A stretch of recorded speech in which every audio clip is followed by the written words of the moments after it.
اعوذ باللہ من الشیطان الرجیم بسم اللہ الرحمن الرحیم وما اموالکم ولا اولادکم بالتی تقربکم عندنا زلفیٰ، اور یہ دیکھو تمہارے اموال اور اولاد وہ چیزیں نہیں ہیں جن کے ذریعے سے کہ تم ہمارا قرب حاصل کر سکو، الا من آمن، ہمارا قرب حاصل کرنے والے تو وہ لوگ ہیں جو ایمان لائیں اور نیک عمل کریں، وعمل صالحا فاولئک لہم جزاء الضعف،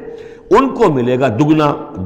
بدلہ، دگنی جزا، بما عملوا وہم فی الغرفات آمنون، ان کے اعمال کا دگنا انہیں جزا ملے گی اور وہ اونچے جھروکوں کے اندر جو ہیں اور بالا خانوں کے اندر امن سے رہیں گے۔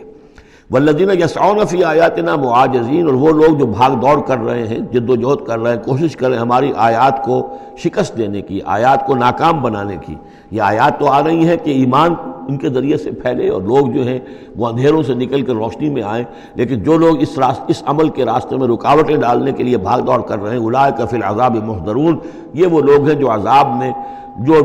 پکڑے جائیں گے اور عذاب میں لا کر حاضر کر دیے جائیں گے۔ قل ان ربی یبسط الرزق لمن یشاء من عبادہ، پھر کہیے یہی بات کہ میرا رب جو ہے اپنے بندوں میں سے جس کے لیے چاہتا ہے رزق کشادہ کر دیتا ہے، ویقدر لہ، اور جس کے لیے چاہتا ہے تنگ کر دیتا ہے یا ناپ تول کر دینے لگتا ہے۔ وما انفقتم من شیء فهو یخلفہ، اور جو بھی کچھ تم خرچ کرتے ہو اللہ کی خوشنودی کے لیے، اللہ کی رضا کے لیے، وہ تمہیں لوٹا دیتا ہے۔ یعنی ایک تو اس کا اجر ہے، وہ تو آخرت میں ملے گا، 10 گنا ملے گا، 100 گنا ملے گا، 700 گنا ملے گا، ایک دنیا میں بھی اللہ تعالیٰ اس کا بدل تمہیں دے دیتا ہے۔ یعنی اس معاملے میں تنگ دل نہ ہو، جو کچھ تم دو گے اللہ کی راہ میں کیا پتہ ہے کہ اس سے کیسی کیسی برکتیں تمہارے مال میں پیدا ہو جائیں۔ اللہ تعالیٰ کے معاملات جو ہیں وہ یہ ہے کہ اس دنیا میں بھی وہ نقد بھی تمہیں اس کا جو ہے بدل دے دے گا۔ وَهُوَ خَيْرُ الرَّازِقِينَ، اور یقیناً وہ بہترین رزق دینے والا ہے۔ وَيَوْمَ يَحْشُرُهُمْ جَمِيعًا، اور جس دن کہ وہ جمع کرے گا ان سب کو، ثُمَّ يَقُولُ لِلْمَلَائِكَةِ، اور پھر کہے گا فرشتوں سے، أَهَٰؤُلَاءِ إِيَّاكُمْ كَانُوا يَعْبُدُونَ، کیا یہ لوگ آپ لوگوں کو پوجتے رہے ہیں؟ آپ کو میری بیٹیاں قرار دیا تھا اور آپ کو پوجتے تھے۔ قَالُوا سُبْحَانَكَ أَنْتَ وَلِيُّنَا مِن دُونِهِمْ، وہ کہیں گے اللہ تیری ذات پاک ہے اور تو ہمارا ولی ہے، ان سے ہمارا کوئی سروکار نہیں، ان سے ہمارا کوئی تعلق نہیں، ہمارا تعلق تیری ذات سے ہے، تو ہمارا ولی ہے، ہمارا آقا ہے، ہمارا مالک ہے، ہمارا پشت پناہ ہے۔ بل کانوا یعبدون الجن، اصل میں تو یہ جنوں کی عبادت کرتے تھے، یہ اپنے خیال میں فرشتوں کی کر رہے تھے، حقیقت میں جنات کے ساتھ ان کا رابطہ تھا اور انہیں وہ مغالطہ تھا کہ وہ فرشتوں کے نام انہوں نے لے لیے۔ بل کانوا یعبدون الجن اکثرهم بهم مؤمنون، ان کی اکثریت جو ہے وہ جنات پر ایمان رکھتی تھی۔ فَالْيَوْمَ لَا يَمْلِكُ بَعْضُكُمْ لِبَعْضٍ نَفْعًا وَلَا ضَرًّا، تو آج کے دن تم میں سے کوئی کسی دوسرے کے لیے نہ کسی نفع کا اختیار رکھتا ہے اور نہ کسی ضرر کا۔ وَنَقُولُ لِلَّذِينَ ظَلَمُوا ذُوقُوا الْعَذَابَ النَّارِ الَّتِي كُنتُم بِهَا تُكَذِّبُونَ، اور ہم کہیں گے ان ظالموں سے، کافروں اور مشرکوں سے، اب چکھو آگ کے عذاب کا مزہ جس کو کہ تم جھٹلایا کرتے تھے۔ وَإِذَا تُتْلَىٰ عَلَيْهِمْ آيَاتُنَا بَيِّنَاتٍ، جب انہیں پڑھ کر سنائی جاتی ہیں ہماری روشن آیات، قَالُوا مَا هَٰذَا إِلَّا رَجُلٌ يُرِيدُ أَن يَصُدَّكُمْ، وہ کہتے ہیں کہ یہ کوئی ایک انسان ہے، ایک مرد ہے، ایک شخص ہے، وہ چاہتا ہے يَصُدَّكُمْ عَمَّا كَانَ يَعْبُدُ آبَاؤُكُمْ، وہ روکنا چاہتا ہے تمہیں ان سے کہ جن کو تمہارے آباء و اجداد پوجتے رہے ہیں۔ وَقَالُوا مَا هَٰذَا إِلَّا إِفْكٌ مُفْتَرًى، اور وہ کہتے ہیں کہ نہیں ہے مگر جھوٹ ہے، انہوں نے گھڑ لیا ہے، ایسے ہی بات جو ہے گھڑ لی ہے کہ مجھ پر وحی آ رہی ہے۔ وَقَالَ الَّذِينَ كَفَرُوا لِلْحَقِّ لَمَّا جَاءَهُمْ إِنْ هَٰذَا إِلَّا سِحْرٌ مُّبِينٌ، اور جو حق ان کے پاس آیا اس کو ان کافروں نے اس کو قرار دیا کہ یہ تو کچھ نہیں ہے سوائے جادو کے، کھلا جادو ہے۔ وَمَا آتَيْنَاهُم مِّن كُتُبٍ يَدْرُسُونَهَا، ہم نے انہیں کوئی کتابیں نہیں دی ہوئی کہ جس میں انہوں نے پڑھا ہو، یعنی ان کے پاس کوئی کتاب ہوتی جس میں لکھا ہوتا کہ یہ لات عزا منات یہ دیویاں ہیں، یہ دیوتا ہیں، ان کو ہم نے یہ اختیارات دیے ہیں، ذرا پیش کرو نا، اگر کوئی کتاب ہے، کوئی صحیفہ ہے، کہیں ہے۔ وَمَا آتَيْنَاهُم مِّن كُتُبٍ يَدْرُسُونَهَا وَمَا أَرْسَلْنَا إِلَيْهِمْ قَبْلَكَ مِن نَذِيرٍ، اور نبی اے نبی آپ سے پہلے ہم نے ان کے ہاں کوئی خبردار کرنے والا نہیں بھیجا۔ 3000 سے اوپر سال گزر گئے کہ ان کے ہاں کوئی نبی نہیں آیا، کوئی رسول نہیں آیا۔ وَكَذَّبَ الَّذِينَ مِن قَبْلِهِمْ، اور جھٹلایا ان لوگوں نے جو ان سے پہلے تھے۔ وَمَا بَلَغُوا مِعْشَارَ مَا آتَيْنَاهُمْ، اور یہ تو جو کچھ ہم نے انہیں دیا تھا اس کے 10ویں حصے تک نہیں پہنچے، یعنی اس سے پہلے جو قومیں تھیں، قوم عاد، اس کو جو دبدبہ تھا، اس کو جو شان و شوکت تھی، ان قریش کو تو اس کا 10واں حصہ بھی حاصل نہیں ہے۔ فَكَذَّبُوا رُسُلِي، تو انہوں نے میرے رسولوں کو جھٹلایا، فَكَيْفَ كَانَ نَكِيرٌ، تو پھر سوچ لو کہ میری پھر پکڑ اور میری سزا جو ہے وہ کیسی ہوئی۔ قُلْ إِنَّمَا أَعِظُكُمْ، اس آیت کا تعلق ہے آیت نمبر 8 سے، جو شروع میں آیا تھا کہ کچھ لوگ کہتے تھے کہ یہ مسئلہ کیا ہے، یعنی ہر طرح کے لوگ موجود تھے وہاں پر، ایسے لوگ بھی تھے کہ جو ابھی اس شش و پنج ہی میں تھے کہ یہ معاملہ کیا ہے، کیا ان کا دماغی توازن کہیں بگڑ گیا ہے، کہیں کوئی جنون کا عارضہ ہو گیا ہے، یا یہ کہ یہ خود جان بوجھ کر جھوٹ بول رہے ہیں۔ تو جان بوجھ کر جھوٹ بولنا بھی کچھ سمجھ میں نہیں آتا، ان کی سیرت اور کردار، ان کی پوری زندگی جو ہے وہ تو اس کے ساتھ کوئی مطابقت نہیں رکھتی کہ اتنا بڑا جھوٹ بول دیں۔ کبھی چھوٹے سے چھوٹے معاملے میں کبھی جھوٹ نہیں بولا انہوں نے، الصادق الامین کا خطاب تو ہم نے خود دیا انہیں۔ یہ کیسے ہو گیا، کیا ہوا؟ ابھی وہ اسی شش و پنج میں تھے، اب اس پر اللہ تعالیٰ کی طرف سے یہ بات آ رہی ہے۔ اور جیسا کہ میں ایک لفظ استعمال کیا کرتا ہوں کہ لوگوں کو آمادہ کیا جائے کہ وہ اپنے گریبانوں میں جھانکیں، ذرا غور کریں، سوچیں،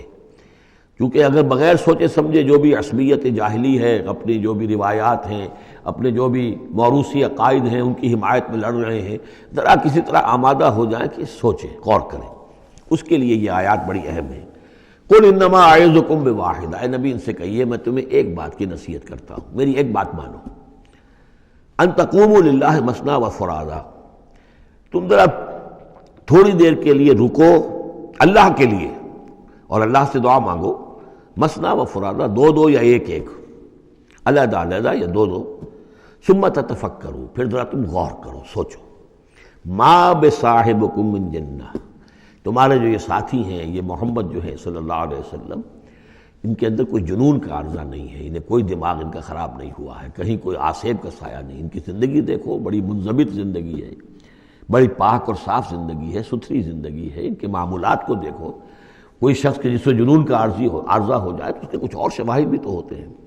ان ہوا الا نذیر لکم بین یدی عذاب شدید، وہ نہیں ہے سوائے اس کے کہ وہ تو ایک خبردار کرنے والے ہیں تمہارے لیے ایک عذاب کے آنے سے پہلے پہلے، بین یدی عذاب شدید، ایک بہت سخت سزا کے آنے سے پہلے پہلے تمہیں خبردار کرنے والے ہیں، اس کے علاوہ ان کی کوئی حیثیت نہیں۔ قل ما سألتکم من اجر، اے نبی ان سے ایک بات اور کہیے، میں نے تم سے کوئی اجرت طلب نہیں کی۔ شاعر جو ہیں تم سے وہ انعامات لیتے ہیں، قصیدہ کہتے ہیں تو وہ چاہتے ہیں کہ کچھ ان کو دو شالے دیے جائیں، اسی طریقے سے اور کوئی کہانی سنانے آتا ہے تو وہ بھی کوئی اجرت مانگتا ہے۔ میں نے تو آج تک تم سے، میں تمہیں یہ اللہ کا کلام سنا رہا ہوں جس سے تم بھی کہتے ہو کہ بہت ہی حسین کلام ہے، فصیح و بلیغ کلام ہے، تو میں نے کبھی تم سے کوئی اجرت مانگی ہے؟ قل ما سألتکم من اجر فہو لکم، تو جو بھی اجرت میں نے تم سے کوئی مانگی ہے وہ تمہیں کو مبارک ہو، تم وہ رکھو، یعنی یہ نفی کی انتہا ہے۔ اگر میں نے کوئی اجرت مانگی ہو تو وہ تم رکھو اپنے پاس، میں نے اس کہنے کا مطلب یہ کہ میں نے تم سے کبھی بھی کوئی اجرت نہیں مانگی۔ ان اجریہ الا علی اللہ، میری اجرت، میرا اجر تو اللہ کے ذمے ہے۔ وَهُوَ عَلَىٰ كُلِّ شَيْءٍ شَهِيدٌ، اور وہ ہر چیز پر گواہ ہے، نگران ہے۔ قُلْ إِنَّ رَبِّي يَقْذِفُ بِالْحَقِّ، یہ وہی مضمون ہے جو اس سے پہلے آ چکا ہے، بَلْ نَقْذِفُ بِالْحَقِّ عَلَى الْبَاطِلِ، کہہ دیجئے کہ میرا رب باطل کا کوڑا دے مارتا ہے، علی الباطل، علی الباطل کو یہاں پر محذوف سمجھیے، ان ربی یقذف بالحق علی الباطل، کیونکہ وہاں سورہ انبیاء میں یہ لفظ آ چکا ہے، علام الغیوب، اور وہ تمام غیبوں کا جاننے والا ہے۔ قل جاء الحق، اور کہہ دیجئے کہ حق آ گیا ہے، یعنی یہ کہ یہ چند سالوں کی بات ہے، اللہ کے دین کا غلغلہ ہوگا اور اللہ کے دین کا غلبہ ہوگا اس پورے جزیرہ نما عرب میں۔ وما یبدی الباطل، اور جھوٹ جو ہے، باطل جو معبود ہے وہ تو نہ کسی چیز کو پہلے پیدا کرتے ہیں، وما یعید، اور نہ ہی اعادہ کر سکتے ہیں۔ قل ان ضللت، ان سے کہیے کہ اگر میں بہک گیا ہوں بالفرض، فانما اضل علی نفسی، تو ظاہر بات ہے کہ پھر میرے اوپر ہی اس کا وبال آئے گا، اس کی تکلیف جو آئے گی مجھ پر آئے گی۔ وَإِنِ اهْتَدَيْتُ، اور اگر میں ہدایت پر ہوں، فَبِمَا يُوحِي إِلَيَّ رَبِّي، تو یہ ہدایت جو ہے یہ مجھے ملی ہے اس وحی کے طفیل جو میرا رب مجھ پر کر رہا ہے۔ یہ بہت ہی متواضعانہ انداز ہے، یعنی یہ کہ اگر میں بہک گیا ہوں تو ساری اس کی شرارت میرے نفس کی ہوگی اور اس کا وبال بھی مجھ پر آئے گا، اور اگر کوئی ہدایت ہے تو میں یہ نہیں کہتا کہ یہ میں نے حاصل کی ہے اور میں نے سمجھی ہے اور میں نے اس تک رسائی حاصل کی، نہیں، یہ مجھے میرے رب نے دی ہے۔ وَإِنِ اهْتَدَيْتُ فَبِمَا يُوحِي إِلَيَّ رَبِّي، تو جو میرا رب میری طرف وحی کرتا ہے اس کی بنا پر مجھے ہدایت ملی ہے۔ إِنَّهُ سَمِيعٌ قریب، یقیناً وہ سننے والا ہے اور قریب ہے۔ وَلَوْ تَرَىٰ إِذْ فُزِعُوا فَلَا فَوْتَ، اب وہی جو فضع الاکبر،